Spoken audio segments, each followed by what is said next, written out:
D జనార్దన్‌తో మన ముందుకొస్తున్న రవికిరణ్ కోలా గారు will speak. అందరికీ నమస్కారం. ఈవెంట్ ఒక సెలబ్రేషన్‌లా ఉంది.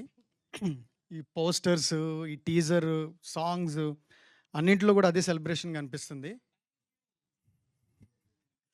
సో, బయట యాక్చువల్లీ ఎవరితోనైనా మాట్లాడుతున్నప్పుడు పెద్దవాళ్ళతో ఆహ్, సినిమా ఇప్పుడు టఫ్ టైమ్స్‌లో ఉంది. బయట ఆడియన్స్ థియేటర్స్‌కి రావట్లేదు. లేదా మార్కెట్ కొంచెం అన్‌ప్రెడిక్టబుల్ ఉంది అని ఇలా మాట్లాడుతూ ఉంటారు. అది నేనొచ్చినప్పుడు నా ఫస్ట్ ఫిల్మ్‌కి మాట్లాడారు. నాకంటే ముందొచ్చినోళ్ళు అది విన్నారు. ఇప్పుడు వాళ్ళు కూడా అది వింటున్నారు. కానీ సినిమా మీదున్న లవ్‌తో కొత్త కొత్త ప్రొడ్యూసర్స్ వస్తూనే ఉన్నారు. కొత్త ఫిల్మ్ మేకర్స్ వస్తూనే ఉన్నారు. అద్భుతమైన సినిమాలు తీస్తూనే ఉన్నారు. సినిమాని సెలబ్రేట్ చేస్తూనే ఉన్నారు. ఈ సెలబ్రేషన్ థియేటర్స్‌లో కూడా జరగాలి. ఈ సినిమా ఇంకొకసారి ఆ సెలబ్రేషన్‌ని థియేటర్స్‌కి తీసుకొస్తది అని అనిపిస్తుంది.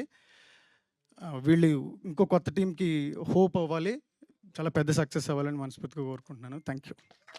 Thank you so much. నేను ఇందాకే రవి గారి దగ్గరికెళ్ళి మీరు యాక్ట్ చేస్తున్నారా అని అడిగాను. ఆయన హీరోగా కూడా లాంచ్ అయిపోవచ్చనమాట. ఆయన స్కిన్ గ్లో